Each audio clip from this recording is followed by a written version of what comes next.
सुप्रभात मंडळी. मी निलिमा पटवर्धन आणि आज जी मी गोष्ट सांगणार आहे ना, त्या गोष्टीचं नाव आहे स्वीकार. आणि ती जी लिहिलेली आहे त्यांचं नाव आहे सौ कल्पना डुरे पाटील. तर सुरू करते. स्वीकार. अवी आणि सुनबाई माझ्यासमोरच मोबाईलवर काहीतरी पाहत बसले होते. अरे हे करू का ते करू, हे नको ते करू, असं त्यांचं दोघांचं चाललं होतं. मध्येच न राहून मी म्हणाले, बघू रे काय ते. मध्येच बोलण्याची मला खरं तर काही गरजही नव्हती, तरी न राहून मी बोलले, आई तुला यातलं काही समजत नाही, तू उगीच मध्ये मध्ये बोलू नकोस. कधीच काहीच न बोलणारा अवी अचानक आज असा बोलला, तेही सुनबाईंच्या समोर. हे दुःख जास्त इगोच दुखावला म्हणायचा. आणि लोण्याच्या गोळ्यावर धारदार तलवारीने वार करावा तसा माझ्या मनावर आणि हृदयावर वार झाला. आतल्या आत रक्तबंबाळ झालं मन आणि शरीर. एकदम शांत. ओठ अत्यंत प्रयत्नाने आवळून घेतले आणि आवंडा गिळला. डोळ्यातून आपोआप प्रयत्नपूर्वक अडवून धरलेले अश्रू वाहू लागले. रात्रभर डोळ्याला डोळा लागला नाही. सगळा अवीच्या जन्मापासूनचा जन्मपट माझ्या डोळ्यासमोर तरळत उभा राहिला. अवीच्या वेळेस मला दिवस गेले 5 महिने झाले असतील. दसऱ्याचे दिवस कामं करता करता दगदग झाली. अचानक पोटात दुखू लागलं. ताबडतोब दवाखाना गाठला. डॉक्टर म्हणाले, पिशवीचं तोंड उघडलंय, बाळ राहील असं सांगता येत नाही, तरी पण आपण प्रयत्न करू. झालं. दवाखान्यातील प्रक्रिया सुरू झाली. सुया टोचल्या, सलाईन लावलं, वेगवेगळ्या शारीरिक वेदना होणाऱ्या तपासण्या सुरू झाल्या. ट्रीटमेंट सुरू झाली. पुढे 4 महिने फक्त पाठीवरच झोपून राहायचं. बेडला पायाकडे मोठे मोठे लाकडाचे ठोकळे लागले.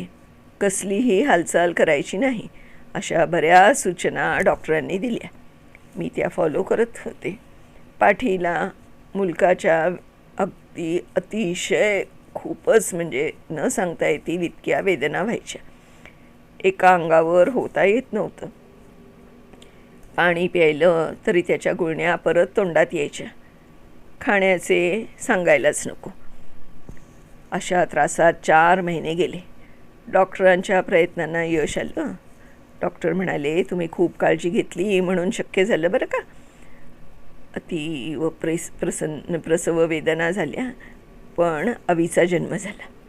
तो पाहिला. मऊ मुलायम स्पर्श त्याचा पहिला तो.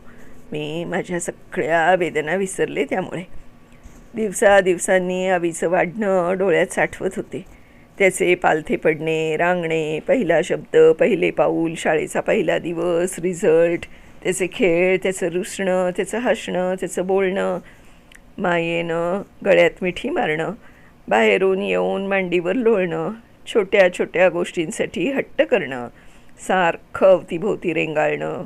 माझेच प्रतिबिंब मी सारखं निहाळत असे. वाटे माझीच नजर लागेल. किती कौतुक करावं समजतच नव्हतं. सगळे जी काही करते ना ते त्याला शिकवलं. अक्षर ओळखापासून सामाजिक दृष्टीने चांगले संस्कार दिले. वर्ष जाता जाता तो तारुण्यात प्रवेशला. आता त्याचं आयुष्य कसं स्थिर करता येईल या प्रयत्नात आम्ही दोघांनी दिवस रात्र एक केली. त्याला बिझनेस करायचा होता. आमची आर्थिक कुवत नसताना कसं काय शक्य. पण तरी त्याची इच्छा म्हणून एक केलेले दागिने आणि इतर शिल्लक मोडून त्याला भांडवल उभं करून दिलं. वाटलं सगळं त्याचंच तर आहे, आता काय आणि नंतर काय. आता जास्त गरज आहे म्हणून स्वेच्छेनं सगळं केलं. त्याच्या मनासारखं व्हावं म्हणून त्याच्याच इच्छेने लग्नही करून दिलं. सगळी आमची हौस पुरवून घेतली. आनंदाने माझ्याकडून सगळ्या गोष्टी, चिवकाऊच्या घासापासून आत्तापर्यंत सगळं हा शिकला. आणि आज मला म्हणतोय की तुला काय कळत नाही. निसर्गाच्या नियमानुसार यातच रात्र संपली आणि दिवस उगवता झाला. डोकं जड झालं. उठले. सकाळची कामं उरकली आणि गणेशाच्या मंदिरात गेले. जाब विचारायलाच हवा. डोळे मिटून शांत दर्शन घेतले. नंतर त्याच्या डोळ्याला डोळे भिडवून त्याच्यासमोरच बसून राहिले एकाग्र चित्ताने, डोळ्यात पाहत आणि पाहत.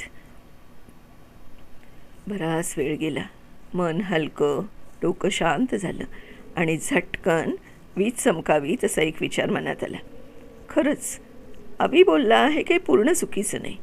दुसऱ्या बाजूने विचार आला, प्रत्येक माणसाला प्रत्येक गोष्टीतलं सगळं कळतंच असं नाही ना. वय वाढलं म्हणजे आपण खूप शहाणे झालो असं वाटतं. पण सगळं कळतं मला हा इगो येतो. पण प्रत्येकाला काही ना काही बाबतीत अज्ञान असतंच ना. प्रत्येकालाच कुठल्या ना कुठल्या बाबतीत पूर्ण ज्ञान असतं, माहिती असते. पण काही गोष्टीत ते पूर्ण अडाणीच असतात. असा कोणताच मनुष्य प्राणी नाही की तो परिपूर्ण आहे. कुठल्या ना कुठल्या गोष्टीत तो अडाणीच आहे. हे पूर्ण सत्य नाहीच का? मला बरेच असे प्रश्न पडले. आता मलाच उत्तरं शोधायची होती. दुसऱ्यांच्या चुका उणीवा काढता काढता आपण स्वतःकडे दुर्लक्ष करतो की स्वतःमध्ये असलेल्या कमींचा, चुकांचा शोध घेत नाही. स्वीकारल्यावर सुधारणा नक्कीच होतात. संध्याकाळी झोपताना आपण आपल्याशी एकदा तरी मन अगदी असं मोकळं करायला हवं. ते यायलाही हवं. स्वतःमधल्या उणीवा शोधून स्वीकारून शिकायला हवं. जणू आत्मज्ञानच दिलं मला गणेशाने. प्रसन्न मनाने मी याचा स्वीकार केला. फुलपाखरासारखे हवेत हलके हलके उडत मी घरी गेले. समोरच अवी, सुनबाई आणि हे बसले होते. कदाचित त्यालाही अपराधी वाटत असेल. आपण आईला उगाचच बोललो. मी घरात जाताच सॉरी आई असं म्हणून माझ्या पुढ्यात आला. मीही त्याचीच आई. लेकरं कितीही चुकली तरी आईवडील त्यांना माफ करतात. पण मुलं मोठी झाली की आईवडिलांच्या चुकांना माफ करत नाहीत. आईवडिलांना चुकण्याचा अधिकार नसतो. असो, मी त्याला जवळ घेतलं. कित्येक दिवसात तो पहिला स्पर्श आठवला आणि अश्रूंच्या बरोबर सगळा गैरसमज वाहून गेला. मी मात्र आधुनिक तंत्रज्ञानाच्या आणि शक्य ते सगळं शिकण्याचा, समजावून घेण्याचा निश्चय करूनच एक दीर्घ श्वास घेतला आणि या नवीन युगाच्या नव्या तरुणाईसोबत जाण्याचं निश्चयाला ते शुभस्य शीघ्रम केला. आज नाही, आत्तापासूनच अगदी स्वच्छ मनाने इगो पूर्ण बाजूला ठेवून एका नर्सरीमधल्या निरागस विद्यार्थ्यासारखा. बरोबर आहे कल्पनाताई, अगदी पटतंय. सगळ्यांनाच काही सगळं माहिती असतं अशातलं नाही. आणि कितीतरी नवनवीन गोष्टी या जगात येतच असतात. तंत्रज्ञानात तर जग अगदी अक्षरशः एका सेकंदाला पुढे पुढे जात आहे.